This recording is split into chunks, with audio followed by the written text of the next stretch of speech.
on YouTube. And here we go. It's being live streamed over there. I think I'm going to try to hide this for now. So many things, right? So many things to take care of while we are also doing other things. So let me just get that over there. Okay, I think that's fine. And I have everything here that I need. And talking to myself as usual.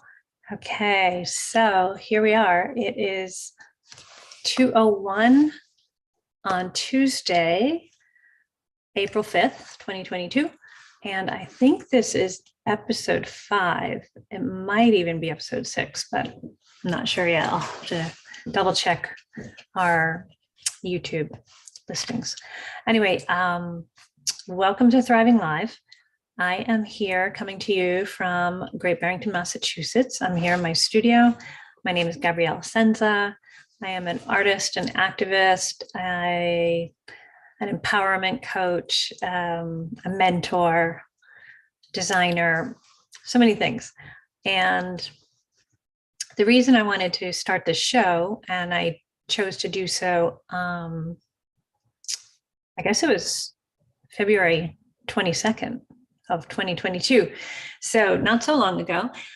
The reason I chose to start this show was to be able to come on and talk about things that I have found really, really interesting or very helpful or useful in terms of personal development work, creative work, art, activism, any of the things. And because I'm very deeply involved in all of those things, and I'm pretty passionate about all of them. And I like to kind of sometimes geek out on things. And so once in a while, I might bring in some things that I've read or that a conversation I had recently, perhaps, or who knows what I'll bring up here. And also the idea was, and is, that because I am a certified accelerated evolution coach and a certified erotic blueprint coach, if anyone wants to come on to this Tuesdays at 2 show and bring something that they're struggling with, a challenge in a relationship or some mental health wellness issues. I mean, boy, everybody knows, like, people are really challenged with all the isolation and then all the scares around COVID and then scares about the vaccine and all the things, and now scares about war. And there are a lot of things that are happening in our world and that are constantly we're constantly getting bombarded with information that is really hard for our systems to handle, and for therefore the rest of us to handle, and that they can really affect how we go through our days, how we communicate with others, how we do or don't get anything done. I don't know about you, but for me, for example, I sometimes will just go into a journaling mode and I'll journal for 3 or 4 hours, and I'll make lists and I'll do all of these things that are not doing things. They're lists of things to do, but I'm not doing the things. Can anyone relate to that? I guess in a way you could say it's a bit of a meditative practice, although it's not very restful. Sometimes it's helpful. Actually, it's quite often very helpful, but also getting the things done would be helpful, right? So anyway, it's fun to remember that there is actually nothing wrong with us. It's just there are things that are happening that might make us feel like we don't know what we're doing, or we are not good enough, or whatever it is. But the truth of the matter is, you are perfect exactly as you are. And presumably, if you're watching this, you're probably also relatively safe. And that's important to note, because so often our our body's response is fight or flight because of the things that are stressful and going on in our lives. And that can be incredibly exhausting, of course. And also, it just, our systems can get really dysregulated, and nervousness and stress can really take a toll on our bodies, not to mention on our relationships. So what I found really helpful, and what my clients find really helpful, and people that I work with, is how do we come back to center? How do we let our bodies know that actually we're safe? We don't need to flee or fight at this moment. There are definitely people and places that do have that immediate concern and who are not safe. I'm not pretending that there is nothing unsafe going on in the world, so don't get me wrong.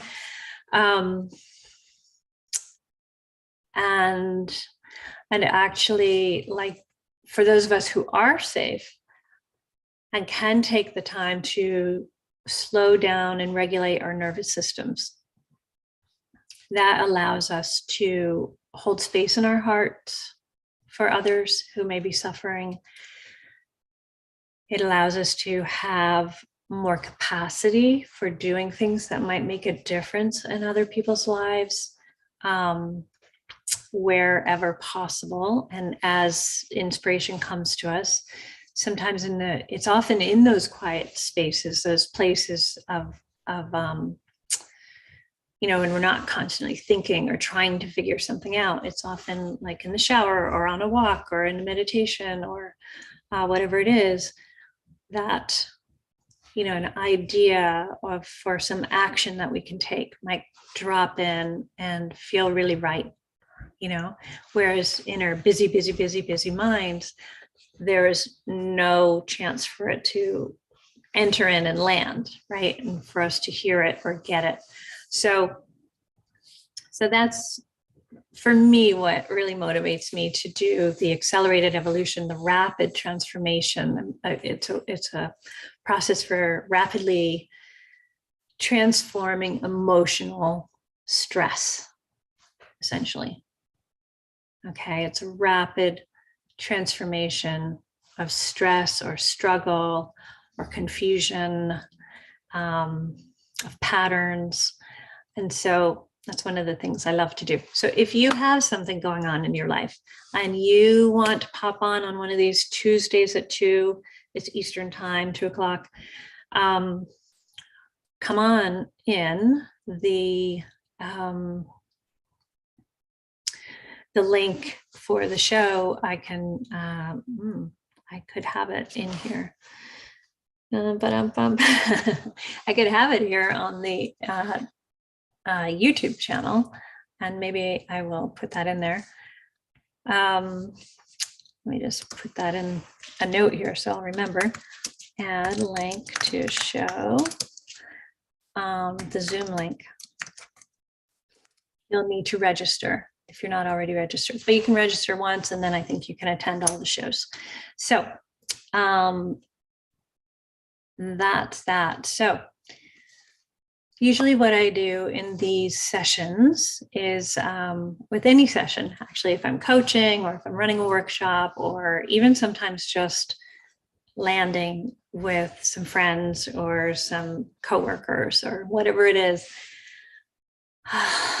invite us to take a little moment for centering. I like to call it the pleasure first practice, because who doesn't like pleasure, right? And we might as well insert pleasure in any chance we have.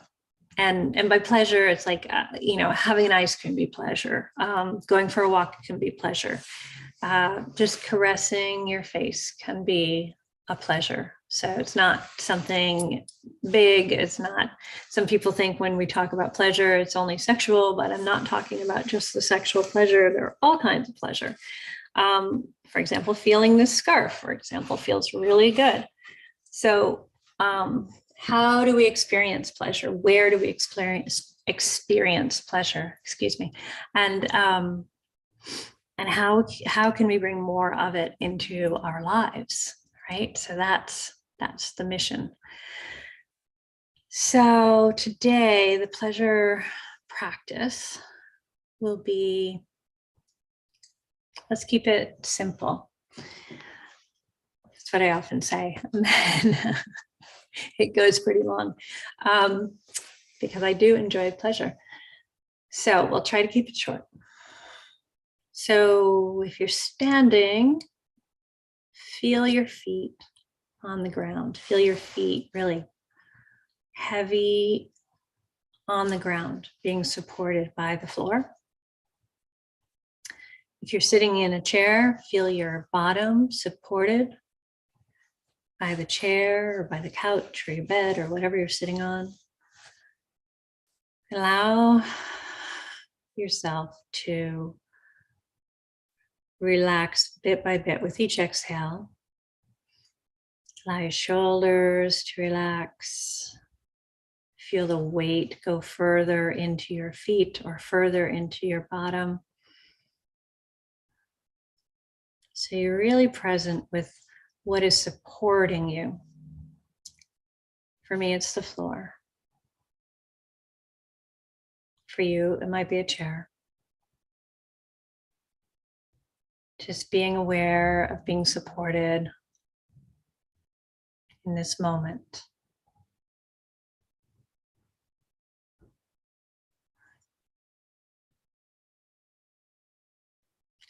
Notice that you are safe. Know that you are loved. And know that you are perfect exactly as you are today.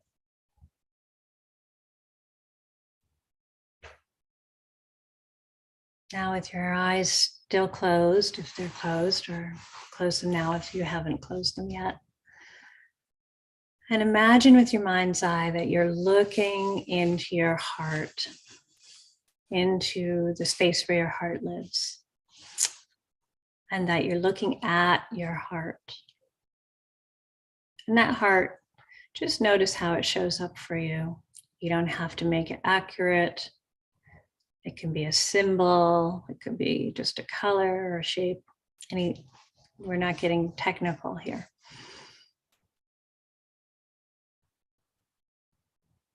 But realizing that this heart, your heart, keeps you alive. It beats without you having to do anything at all, without you asking it to or telling it to. It just does it. It's there for you all the time, keeping you alive. And your breath also just breathes and keeps you alive automatically. There's nothing for you to do or to think about in order for those two things to happen. They just happen.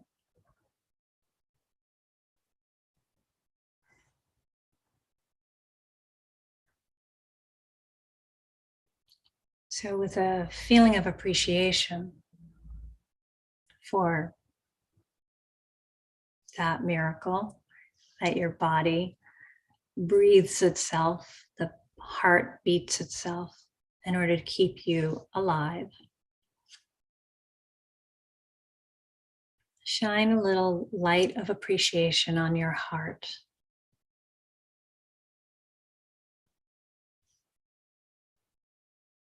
And with your mind's eye,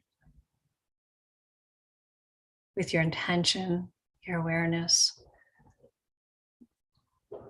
you can either repeat after me and say it aloud, or you can just say it silently but inside to your heart, speaking to your heart. Say, you are safe.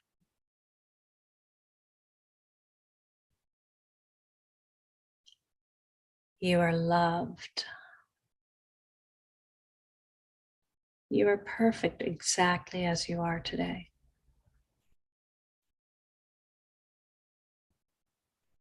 And again, just repeat that to your heart, a message of love and appreciation to your heart for keeping you alive without you having to do anything at all.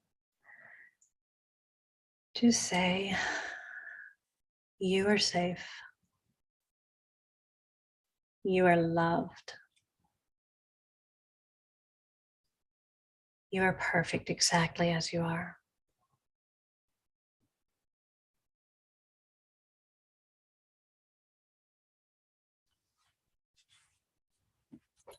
Now, in case you were checking out last week's show or you were even watching it, you might notice that I'm repeating this practice because I love it so much. And I think so much of us need to remember. It's helpful to remember that we are loved and that we are perfect exactly as we are. We're meant to be here. We're meant to take up the space that we take up. We're meant to be alive. We're meant to be experiencing all the feelings, all of the emotions, ups and downs, pleasure and sadness, all of the things, pleasure, pain, happiness, sadness, anger, contentment, all of these. So I'd like you also to now say to yourself, using the I am safe. I am loved. I am perfect as I am. Say it again out loud if you can. I am safe. I am loved. I am perfect as I am.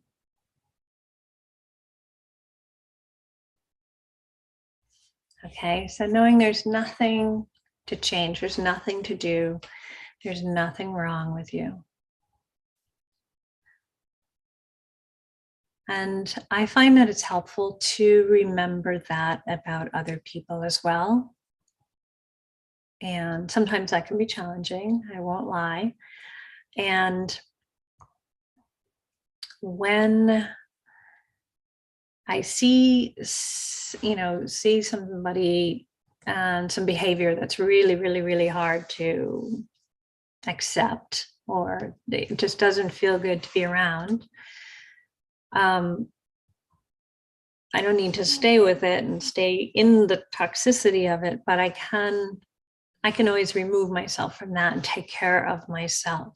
I don't need to engage in criticizing this person or saying what's wrong with you. Because what I've learned and what I've read a lot of great work on is, and also from my own experience really, is like, ultimately it's not what's wrong with you or what's wrong with someone, it's what happened to them that has led them to behaving in this way. It's not for me to figure that out or learn the details of their life, right? But to realize like almost everyone has had some kind of horrific trauma in their lives of some kind. And most people's trauma does not get resolved or healed. And so when that's the case, those people are likely to still be hurting, and hurt people often will hurt people.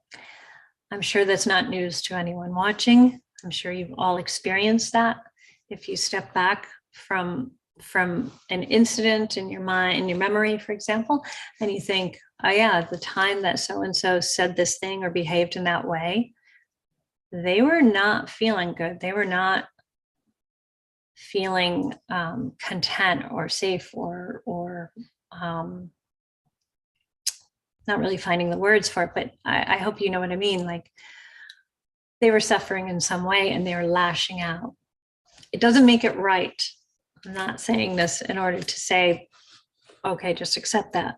That's not what I'm saying. I'm saying to understand that people have a lot of unresolved trauma, and that drives a lot of the things that are going on in the world. Helps us know that it's not our fault, right? It's not about us.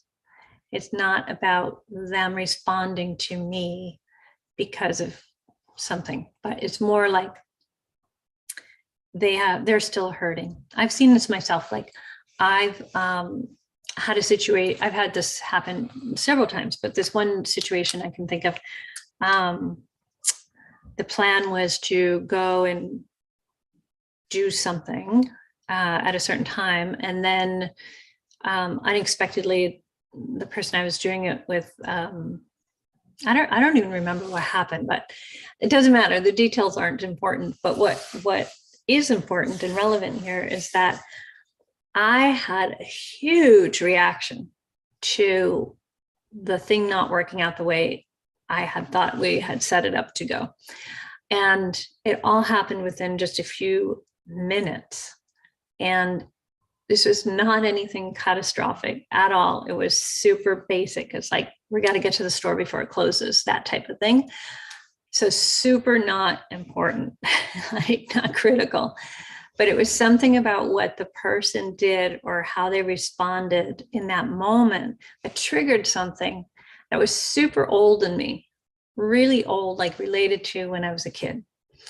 And it brought up such a huge rush of emotion that it just overwhelmed me completely. And I reacted. I don't remember if I just went silent or, withdrew, or if I yelled at them, which would be not the normal thing for me to do, but certainly I've experienced that with others. But nevertheless, it was obvious that my reaction to that single little thing that the person did was gigantic and disproportionate to the thing that happened. You know what I'm saying? And I was able to recognize in that moment, fortunately, and say, you know what, like this that I'm experiencing right now, this overwhelm, this dysregulated situation that's happening within me is about something much older than this incident right here. So it's really not about you. I want you to know that.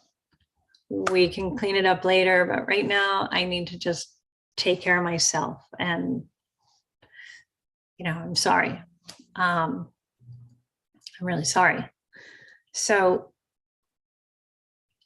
I guess I'm using that as an example to share that often people's reactions have nothing to do with us.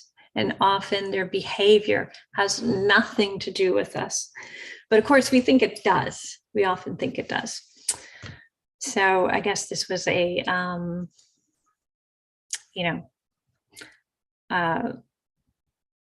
meant to just remind us, like, it's not what's wrong with this person. It's like what happened to this person that is driving this behavior. So anyway, that all went a little longer than I expected it to, but that's often the way it goes, because once I start talking about something that's meaningful to me, that's why I'm doing this, right? Because maybe it'll be helpful to someone else. I know that when I learned those things, the pleasure practice we did, those really powerful, loving affirmations for ourselves, as well as this piece about trauma and unresolved trauma, unhealed trauma, and how that can show up, and how it really isn't about us if someone's reacting to us in a huge way. So it's like to help with perspective, and to not feel victimized by whatever's going on in your life. So that's that. So the other thing I wanted to share today is I'm in an exhibition called Invisible at an amazing art center called Art Yards. And that's in Frenchtown, New Jersey. And the show, let's see, it opened in January and it's just closing this weekend. It closes on April 10th. And so I think that's Sunday. And it's an incredible show and a beautiful, beautiful space. It was curated by Jill Carney. And if you happen to be in the New York area, it's about an hour and a half from New York City. I'll be there this weekend. And it's a very worthwhile exhibition to see. There's so much good work and there are so many good artists. You can check out a lot of details about it on my Instagram, Gabrielle Senza. Actually, it's Nature Waits for No One now, but just look up my name, Gabrielle Senza. And you'll see a lot of the different artists that are featured in the show on my Instagram. And then the other reason I wanted to bring that up is because in the exhibition, I created a little area, an invisibility lab, an area where I have things set up from my invisibility lab. And there are some worksheets, some archive forms, archive of invisible things, and some sheets that people can fill out. So I can't wait to see what everybody has written on these forms so far at that show. I started this project in 2017, and already I have about maybe 180 of these forms. And I just love reading the things that people share. And just to give you an idea of some of the questions, beyond sort of basic, what do you call it? Demographics of age, gender, nationality, profession, and city of residence. Okay, that's sort of the basic stuff. And then the questions are, and I'd love for you to think about these. And if you feel inspired to, go ahead and comment in the comment section, or you could also access this on my website, invisibilitylab.com, invisibilitylab.com. And you can find it on there as a digital version, where it's just like a Google survey. You can fill it out that way. Or if you'd like, you can actually print off, I think, a PDF, a two-sided PDF, and fill it out and send it to me if you'd like. All the instructions are on the website. So here are a few questions that I'd like, if you're wanting to answer, to think about anyway. And yeah, and I'm really excited to learn what other people have said as answers to these questions. So first question. What is currently your biggest passion? What is currently your biggest passion? Okay, number 2, what is currently your biggest concern? What is your biggest concern? Number 3, what is your biggest dream or goal for the future? What's your biggest dream or goal for the future?